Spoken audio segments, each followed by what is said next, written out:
So our next speaker, he doesn't need any introduction, and I know I represent the whole of the audience when I say Dr. Robert Lustig, Emeritus Professor of Pediatrics, has changed our lives with his dedication to understanding and educating us about the dangers of sugar through his many inspiring publications, beautifully written books, and accessible lectures.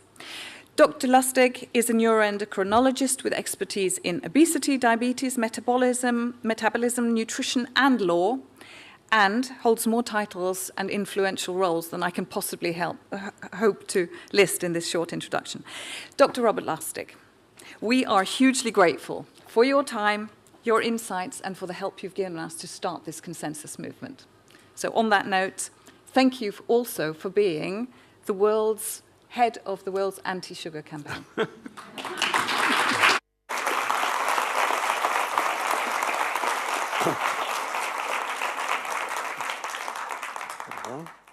have to turn this on, I think. No? Can you hear me all right? Yes. Okay, great. Well, thank you, Heidi, and thank the entire committee for bringing so many August speakers over to London to have this discussion. This is a consensus conference. That means that until now there's no consensus, and you're going to see why there's no consensus in just a moment. The fact of the matter is, it's like herding cats, and trying to get even 10 people to say the same thing is remarkable, but the fact is there are a whole bunch of people out on the other side of this, and we have to ultimately figure out how to bring them into the fold, and I'm going to try to do that today. Okay, so this is not mine. These are Chris's. Let's see. I thought I was going forward. Hold on. Wow. Okay. All right. I know these are not mine. Huh? Let's see. How many more do you think, Chris? Up, there we go. All right. Very good. To Chris's credit, he knew when 25 minutes were up. I hope I can do the same. All right. So the talk is called The Battle Over Food Addiction, and it is, in fact, a battle. In fact, it actually is more like a war. And you will see who the protagonists and the antagonists are as we go. Now, I do have these disclosures. I did write these books for the general public. I also am a paid advisor to several companies. None of them are food companies, very specifically. I do not take money from the food industry either. Okay. Now, the question, is food addiction real? Can we even be consistent about that question? Well, the lay public seems to know this, and there are books abounding, on this question. But the fact of the matter is that the WHO and the DSM-5 don't think so. And why do they think that? Well, number one, the data are incomplete. Number two, they say it's correlation, not causation. Everyone's exposed, but not everyone's addicted. Sound familiar? Like alcohol.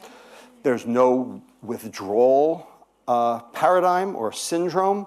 The imperative of food, food is survival. How can you be addicted to something that you need for survival? They say it's not food addiction, but eating addiction, and we're going to spend a fair amount of time on that, because if it's food addiction, it's about the food, and if it's eating addiction, it's about all of you, and you're inferior. Okay? And finally, they don't want to categorize obesity as mentally ill, because after all, if you're an addict, you are, quote, mentally ill. So these are all of the things that go into why the original WHO application that Heidi and company presented back in 2021 was unsuccessful. And we're going to have to deal with all of these. Okay. The question is, how long has this concept of food addiction been around? Well, how about 1956? Was the first paper that actually identified this question of food addiction, Randolph. Okay? Mark Gold took this very far, and he was Nicole Avina's mentor back in University of Florida days, and published these two documents, Journal of Addiction Medicine and Clinical Nutrition and Metabolic Care. And you can see very specifically food addiction down at the bottom. However, all of a sudden, there was blowback. And this was the start of the blowback, and Nicole was directly involved in this. This was a paper in Nature Neuroscience just out of Adamsbrook here in Cambridge. Obesity in the brain, how convincing is the addiction model? Now, I want you to focus on the word obesity, okay? There are a lot of food addicts who are not obese. There are a lot of obese people who are not food addicts, okay? There's overlap, but by no means are these things even remotely the same, okay? But this is how they frame it in order to basically kill it, okay? Nicole then wrote a response back, tossing the baby out with the bathwater after a brief rinse, the potential downside of dismissing food addiction based on limited data. And at that point in 2012, the data, unfortunately, especially in humans, was limited. We had some very good animal data that Nicole was primarily, and Bart Hobel were primarily involved in generating. To which then the Adamsbrook group said, food addiction, is there a baby in the bathwater? You can see this was getting relatively contentious. And it has remained contentious, okay? And there are two factions, there are two groups, and they are sort of duking it out, and I will show you this in a moment. Now, you will notice Mark Gold was very specifically interested in the concept of food addiction, but when they published their textbook with Kelly Brownell, they changed it not to from food addiction, it was now food and addiction, which is very different. Okay? And in fact, there's another volume coming out that Nicole and I have both contributed to, and it will still be called Food and Addiction, and I've already called Mark up and told him, get on the friggin' program. Now, having said that, okay, there is this group called Neurofast, and some of you are familiar with them. They are primarily here in the EU, okay, in Germany and in Sweden, and also here in the UK, and they say that the problem is not food addiction, but rather eating addiction, and that eating addiction explains the addictive-like behavior, okay? Now, this is directly from the Neurofast website. Here's why they say that, okay? And in blue, this is the important part. Current evidence does not allow us to conclude that a single food substance, and I want to reiterate that phrase, single food substance via single specific neurobiological mechanism, that is brain receptors or neuronal pathways, can account for the fact that people overeat and develop obesity. Remember, it's always about obesity. Keep that in mind. Next, they say, in humans, there's no evidence that a specific food ingredient, or food additive causes a substance-based type of addiction. But then they qualify it, and they say, the only currently known exception is caffeine. So why do they give caffeine a pass? So it's like, they're stacking the deck here.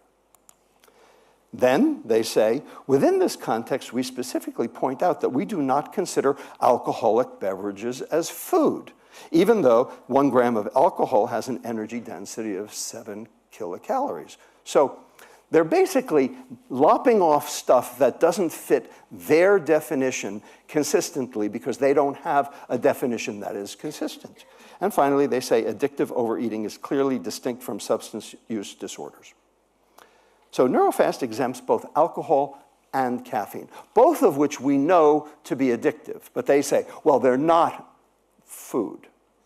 Okay, keep that in mind. So this has led to several debates. This was the great debate in nutrition that occurred in the American Journal of Clinical Nutrition 2 years ago.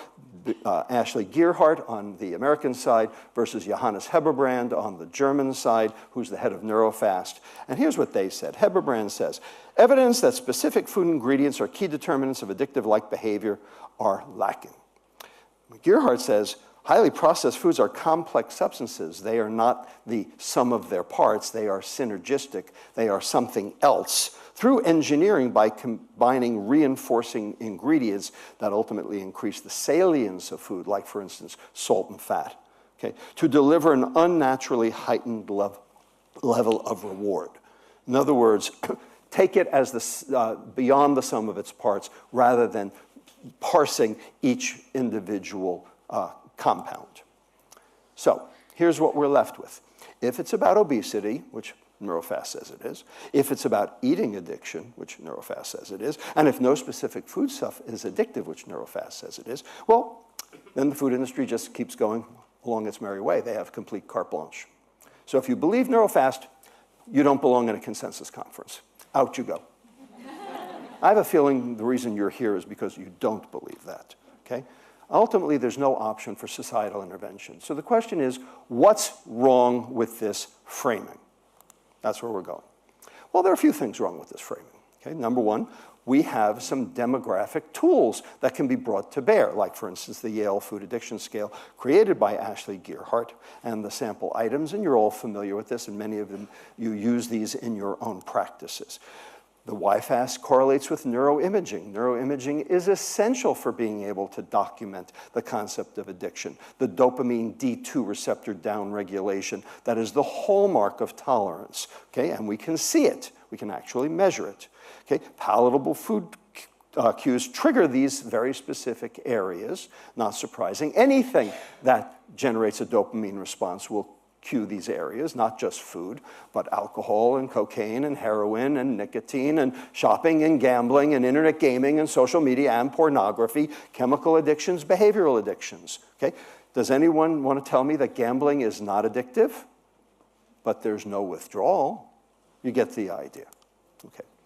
So let's talk about what happens in the brain. Let's talk about the biochemistry. So I'm going to try to do this fast because there's a fair amount of science here, and I don't want to snow you, and I also don't want to go over my 40 minutes because there's this lady over here who's going to basically hook me and drag me off.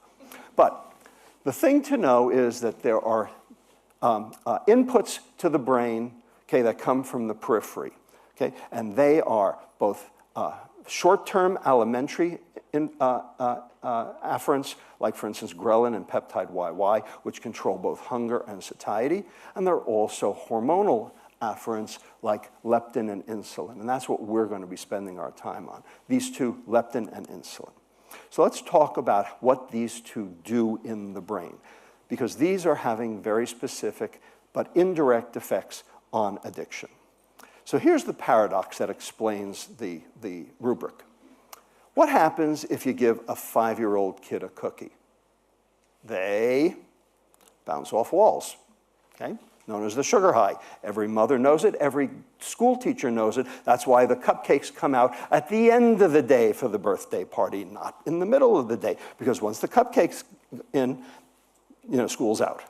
And the reason for this is because the cupcake generates an insulin response, the insulin generates fat deposition, the fat generates leptin, the leptin activates the sympathetic nervous system, and the kid fidgets the excess energy away. And so this is a yin-yang negative feedback pathway to keep energy constant. Okay? This is fidgeting. So here's the paradox. What happens if you give an obese 5-year-old kid a cookie? They're in the pantry looking for more cookies. Okay? Anybody ever see a sugar high in an obese kid? Doesn't exist. And the reason is because their receptors are already downregulated and they are leptin resistant. So when they generate a leptin response, it doesn't generate that adrenergic response. Okay? And we can show that in rats, okay, because you can see here that leptin upregulates the signal transduction mechanism called STAT3. Okay? But you can knock that down with RNA interference for the leptin receptor and not get it. And when that happens, the thing that you get is increase in sugar consumption. So when you are leptin resistant, you are over-consuming sugar. That's your preference. That's your drug of choice. We also know from Sadaf Faruqi at Adamsbrook that leptin deficiency regulates food intake, of course, but also food images and the nucleus accumbens response. But when you give leptin to patients in the leptin deficient state, then this post-leptin treatment, this phenomenon goes away because leptin is having effects both on the hypothalamus, for satiety, and it's also having effects on the nucleus accumbens to extinguish reward. Both of those are occurring at the same time. And we also know that there are insulin and leptin receptors in the ventral tegmental area, which is the part of the brain that feeds the nucleus accumbens. In other words, dopamine is being regulated by insulin and leptin. And when you add insulin into the brain, you get rid of an opioid effect. So here's an opioid effect in terms of food intake, and here's what happens when you add insulin too. So we know that insulin extinguishes this effect in the acute state. But these people are not in the acute state. They're all CNS leptin resistant and insulin resistant. So what happens? If you're insulin resistant, you gain weight. You can't stop eating because your brain is not seeing the signal. So when you become insulin resistant, you start eating. And what do you start eating? You start eating, as I showed you, sugar.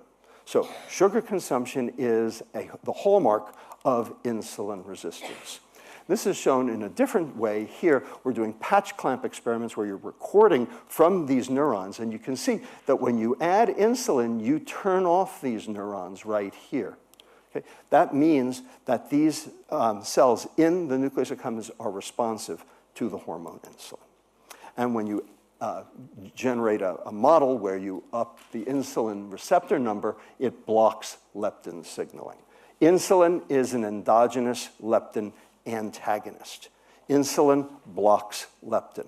More insulin, less leptin signaling. Less leptin signaling, more food intake. So this is the indirect effect of food on reward. And this has been shown in humans, at least through correlation studies. This was work done by Jack Yanofsky at the NIH, where they basically took obese kids and let them loose at a metabolic buffet. But they were able to actually count the number of calories that these kids were consuming. And it turned out that the amount of insulin correlated with the amount of food they ate. The higher the insulin, the more food they ate, and the more sweet food they ate. No surprise. So one thing we know is that insulin's a bad guy in this story. Chronic insulin drives energy into adipose tissue. It interferes with leptin signaling, and it interferes with leptin extinguishing of the nucleus accumbens reward response. So this is what I call the indirect effect. Now let's, and how to put all this together, we did, my colleague Michelle Mita-Snyder and I put this in a document called the limbic triangle several years ago, Adrift in the limbic triangle. And so you can see here's obesity, and obesity, of course, makes leptin, and leptin should feed back on the hypothalamus to make you stop eating, but it's not working because of leptin resistance because of insulin. In addition, leptin should turn off your nucleus accumbens, but it's not working because of insulin blocking it, inducing leptin resistance. So you end up with increased reward and basically brain starvation, driving continued food intake, then throw some sleep deprivation and stress on top with cortisol, and now you have the toxic mix that we are all basically facing. Okay? Now, that's the indirect effect. Now I've got to explain the direct effect, the one that Nicole studies, the one that other people in the room study as well. Okay?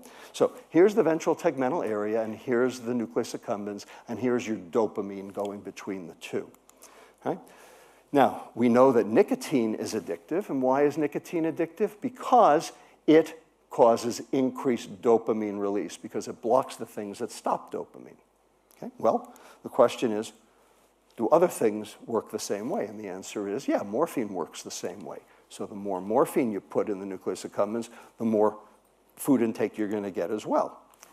And the reason is because of the dopamine receptor binding. And you can see that in a cocaine brain, dopamine receptors are way down. That's the phenomenon of tolerance right there on neuroimaging. And the same thing happens in the obese brain for the same reason, because of dopamine downregulation of its own receptor. And this is true irrespective of which species you look at, humans, rats, monkeys, etc. Okay? So this leads us to the question, what's downregulating the dopamine receptor? Is it fast food? Is it ultra-processed food? Is fast food addictive? We asked this question many years ago. So there are 4 things in fast food. There's salt, sugar, caffeine, and salt, fat, sugar, and caffeine. We're going to take each one individually. So let's take salt first. People think salt's addictive. Well, in fact, salt is reinforcing, no argument there, but it is actually not addictive. And we know that because we have patients who have congenital adrenal hyperplasia, patients I take care of as a pediatric endocrinologist. They're losing salt like crazy, and they're drinking pickle juice out of the pickle jar. But as soon as you give them the salt-retaining hormone that they're missing, that behavior stops. It wouldn't stop if it was addictive. How about fat? Well, if fat were addictive, then the Atkins diet would not work, would it? Okay, it would actually cause weight gain, not weight loss. It actually causes significant weight loss. Okay? Now, caffeine is a model drug of dependence. Everyone and his brother knows that. And if you take my Starbucks away from me, I will kill you. Okay? All right? So, very specifically, tolerance, withdrawal, the whole 9 yards. Okay? So that leaves us with the last one, sugar. Is sugar addictive? Yes or no? What do you think? I'm not going to answer that question. I'm going to let 2 other people answer that question. And here we go. All right? Will Smith's going to answer that question for you.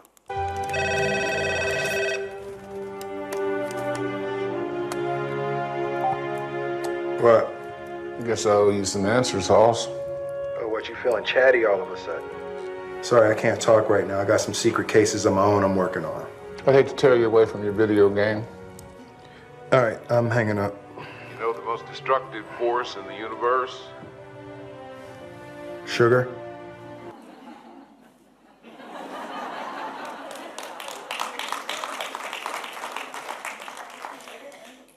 If Hollywood knows this, why don't you? Okay, and he's not the only one who knows it. Okay, now, NeuroFast says sugar is not addictive. You know who disagrees with that? Somebody else you know. I couldn't get through a day without doing something to alter my consciousness. And it started with heroin, the addiction. It started with sugar. Sugar? Oh, yeah. When I was 5, 6 years old, I was cramming sugar down my throat as fast as I could get it down. Sweets, sugar on bread and butter. I became addicted to sugar because it changed the way I felt. So, Eric Clapton describing how he got into heroin. Sugar is a gateway drug, and I think everyone in this room recognizes that phenomenon. Okay? And this is not rocket science, people. Anybody ever work in a newborn intensive care unit or in a normal newborn nursery? What is this? It's called Sweeties. Sweeties. It is a 24% super concentrated sucrose solution that you dip the pacifier in and then stick in the normal newborn boy's mouth before the circumcision. The Jews have wine, everyone else has Sweeties. For the same reason, because of the generation of dopamine and opioids. This is not surprising, okay? And I'm not even the only one who says it, okay? Look who said it. National Geographic said it. So is there such a thing as sugar addiction? Well, we need to look for similarities to other drugs of dependence. And the one that I think makes the most sense is alcohol. And the reason is because, after all, where do you get alcohol from? Fermentation of sugar. It's called wine. In fact, the only difference between alcohol and fructose is that for alcohol, the yeast does the glycolysis. For sugar, we do our own glycolysis. But after that, the mitochondria are overloaded just the same. And so you end up with the same diseases, and that's why children today get the diseases of alcohol without alcohol. Type 2 diabetes and fatty liver disease were the disease of alcoholics. Now they are the disease of 5-year-olds. Okay? So how do we know that this is the case? Well, we have to look at the imaging. What makes a milkshake so rewarding? Eric Stice looked at this question by developing an MRI paradigm where he could affect the taste and the content of a milkshake based on the fat and the sugar that people were pulling through the plastic straw while sitting in the MRI scanner. And what they showed was that the fat stimulated the somatosensory part of the cortex, the mouth feel, if you will. But it was only sugar that stimulated the reward center. You have to stimulate the reward center to be addictive. If you don't stimulate the reward center, you are not addictive. Glucose does not stimulate the reward center, but fructose does. Okay? Adding more fat was not additive to the effect of sugar on reward. And Stice is not the only one who said this. Benita Wollnerhausen in Switzerland basically did the same thing, showing that fMRI showed that fructose basically lights up the limbic system, including the nucleus accumbens. And my colleague and good friend Anya Jastreboff at Yale basically showed the same thing in the obese, making it worse. Okay. So we are left with this question, this conundrum of how to use the DSM or the WHO in order to answer the question of addiction. Well, once upon a time, back in 1993, the DSM-4 said you needed two things. You needed tolerance and withdrawal. Well, now they've changed that because we had to make gambling addictive because they realized that gambling could qualify for rehab services and it would be successful. So they changed that to tolerance and dependence. So let's look at the withdrawal question, because people are constantly saying, well, there's no withdrawal with fast food or with ultra-processed food. Take a look at all of the phenomena associated with withdrawal that are biomarkers or that are measurable. Okay? They are all peripheral effects because these are chemicals that act on the peripheral nervous system. Well, fructose does not do that, okay? But neither does gambling, and gambling is still addictive. So using the fact that there's no biomarker is, in a sense, basically a straw man for this problem. So let's go back now to what NeuroFast said.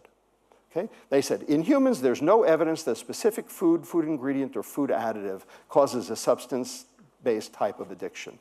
The known exception, of course, is caffeine. So already a problem. Yes, caffeine is addictive, and it's in the food. We specifically point out that we do not consider alcoholic beverages as food, despite the fact that they have calories. Well, in fact, alcohol and caffeine are not foods. They are considered by the FDA food additives. Food additives. So, in fact, in a way, NeuroFast is right. There are no foods that cause addiction. There are food additives that cause addiction. But the food industry is using them to addict you. So that's the question now, is what is sugar? Is sugar a food? Yes or not? Yes or no? Is sugar a food? What is the definition of food? Substrate that contributes to either growth or burning of an organism. That is the dictionary definition of food. So the question is, does sugar contribute to growth? It actually inhibits growth. My colleague, Dr. Efrat Monsonigo Ornan at Hebrew University, Jerusalem, has actually shown that sugar inhibits skeletal growth, cortical bone growth, trabecular bone growth, cancellous bone growth, basically inhibits bone growth, and we now have data showing that ultra-processed food causes short stature in Colombia, in this country of Colombia, where they looked at this question. What about burning? So everyone says, well, fructose has 4 calories per gram, therefore it causes burning. No, in fact, fructose induces mitochondrial dysfunction and inhibits 3 enzymes necessary for mitochondria to do their job. And so you actually reduce ATP generation. So if a substance that passes your lips does not contribute to growth and does not contribute to burning, is it a food? In fact, if it actually inhibits those things, it is a poison. So sugar is actually not a food. It is a metabolic toxin. And I'm not the only one who thinks this. Obviously, I think it, but do other people think it? And the answer is yes. So our question for today is, we know this is true, addictive and hazardous to your health. The question is this true too? And the answer is actually the data support it. And we have economic data that actually fits this as well. It is called price elasticity. Anybody familiar with price elasticity? So this is, how will consumption change of any given consumable if the price goes up 1%? If something is price elastic, then when the price goes up 1%, then consumption will go down 1%. That would be completely price elastic. But if it's price inelastic, that means that there's some other important parameter, some other reason for consuming having nothing to do with price. So something that is price inelastic is hedonic. And it turns out the 3 most price inelastic items, of course, are restaurant food, soft drinks, and juice. Okay? Now, did the food industry do this on purpose? And the answer is Oh yes, we now have the data. They did it on purpose. And this is work done by Tara Fazzino, along with my colleague Laura Schmidt at UCSF. When Altria, which is Philip Morris, bought General Foods and Kraft, okay, they changed the food. And you can actually see that all of the hyper-palatable food that they made actually went up compared to other companies that were for the same period of time. So they were actually using the same playbook to basically spike the food with added sugar over the period of time that they own these companies specifically for profit. And they're not the only ones that were doing it. That was 20 years ago. Nestle's doing it now, right here. This just got released. And you can see that they are spiking baby formula in low-income countries because they know that the kids like it so much, and that's why they're consuming it hand over fist. So here's what's happened to our food supply as we've been asleep at the switch. Okay? Meat's down because we were all told to go low fat. Fruits and vegetables exactly the same. We're always told we don't eat enough fruits and vegetables, and that's true, we don't. But we never did. Ain't new. Grains and baked goods up 1%, and that's important because grain and baked goods are refined carbohydrate, and that's insulin, and insulin means weight gain. No argument there. But look at this. Processed foods and sweets are doubling over the course of a 30-year period. That's what happened to our food, and that's why we're in this boat. And it's because, and we accepted it because it's addictive. And now, as Chris mentioned, the UK, more than half of the food consumed is UPF, same in the United States. So in summary, the battle over food addiction versus eating addiction is a semantic one, okay? It's irrelevant. And the reason is because neither of them are true. It's not food addiction, it's food additive addiction. Then everyone can get on board together. And since this is a consensus conference, we need to get everyone on board together, including the other guys. The only items in junk food that are addictive are sugar and caffeine, and they are food additives, not food. Fat and salt increase the salience of food, but they themselves are not addictive, as shown by the biochemical analyses. Sugar increases insulin, insulin inhibits leptin, and leptin indirectly inhibits the extinguishing of reward, maintaining that continued reward signal. Sugar directly stimulates the nucleus accumbens, as I showed you. Just because something has calories doesn't make it a food. It can be a food additive, like alcohol and trans fats. Sugar is the payload. Ultra-processed food is the vehicle. If you want to launch a missile, you need both. And that's what we've got. Now we have both, and that's what we're suffering under.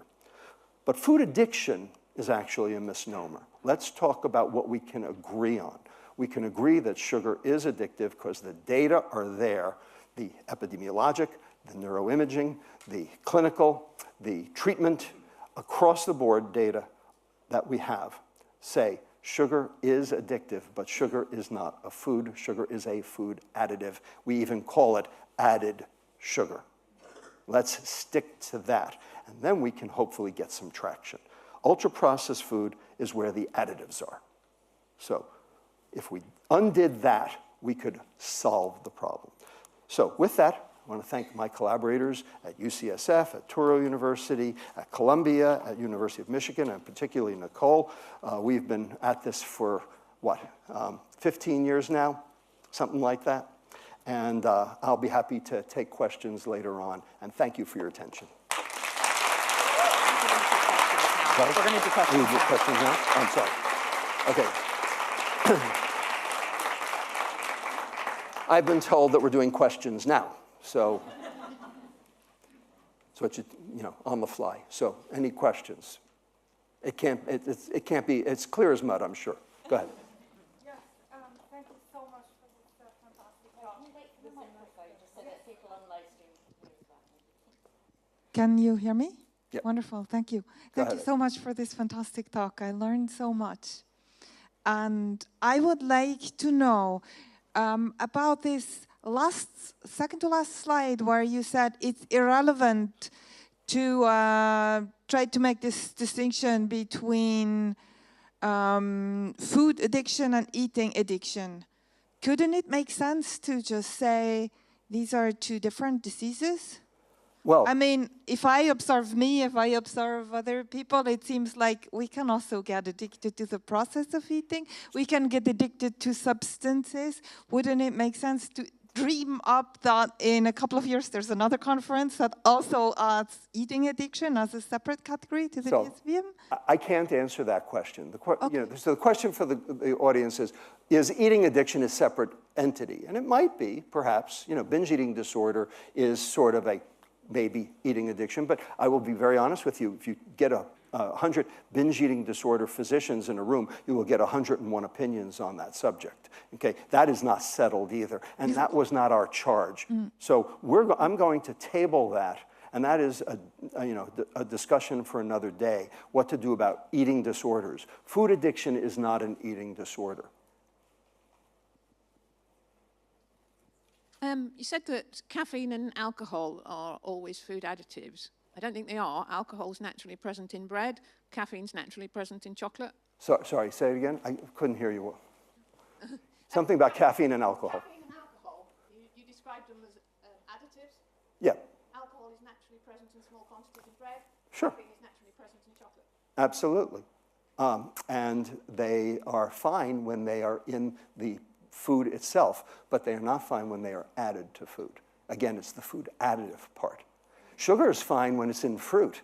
It's the added sugar that we're talking about, okay? So I'm not against fruit. I'm against adding sugar to other foodstuffs. Let me give you an example.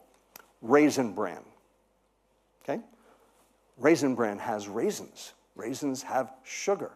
How many grams of sugar in a bowl of Raisin Bran? If you just took the raisins out, okay, that would be 11 grams of sugar. But on the side of the package, it says that there are 18 grams of sugar in a bowl of Raisin Bran. What's going on with the other 7? What color are the raisins? They're white. Are raisins white? Raisins are purple-brown, last I looked. Why are they white in Raisin Bran? Because they've all been dipped in a sucrose solution very specifically to sweeten them up. That's the problem. I'm not worried about the raisins. I'm worried about what they did to the raisins. That's a food additive.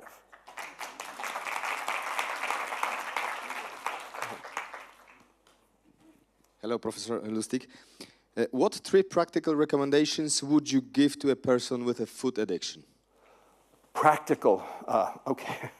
So we're going to have several talks on how to manage and deal with food addiction later on, and I don't want to steal their thunder. Obviously, the best way to deal with addiction is abstinence, but abstinence, unfortunately, doesn't work for food, okay? Because you got to eat. So this is where things get very difficult. But you could do abstinence from ultra-processed food. That you could do. But you need help to do that because right now, the federal government and the UK government, they're not going to pay for that. So that's part of what we have to do in terms of, changing policy. So that's one issue. The second thing is, are there modalities that we can use at an individual level?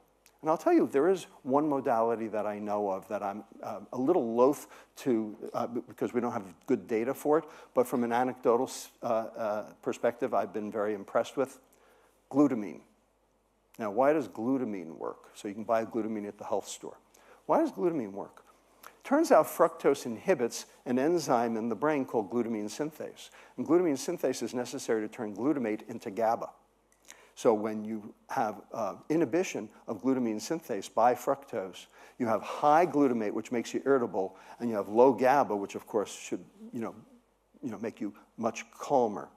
And so glutamine bypasses that glutamine synthase and provides a substrate for being able to turn glutamine into GABA. And so you can get that benefit. And so I've seen that work. 200 milligrams a day is a potential way of trying to mitigate some of the negative effects of sugar on addiction.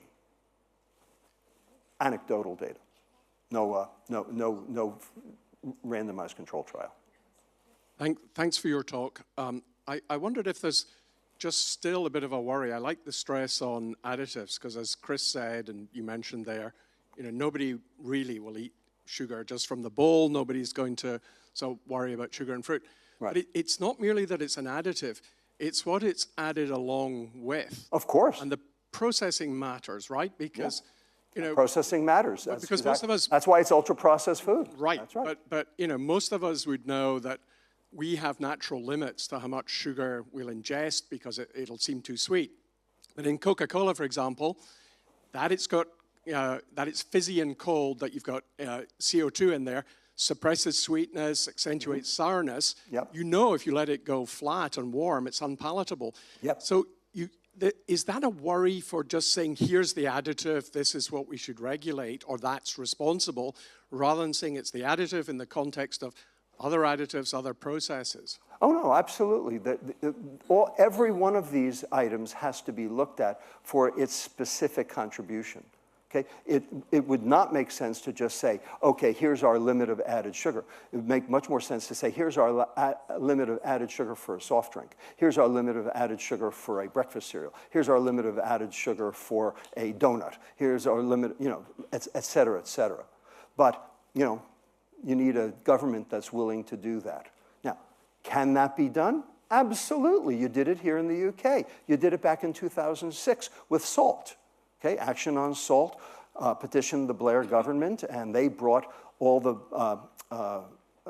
UK food purveyors to the table, Waitrose, Tesco, Marks and Spencer, et cetera, in a secret meeting, okay, that the Blair government officiated at, and they said, we're going to play referee, and everyone's going to play by the same rules, and you're all going to reduce the amount of added salt in your products by 10% per year over a 3-year period to reduce total salt consumption by 30%. And everyone's going to play and no one's going to have a competitive disadvantage. And most importantly, we're not going to tell the public. And that was the key. No one knew.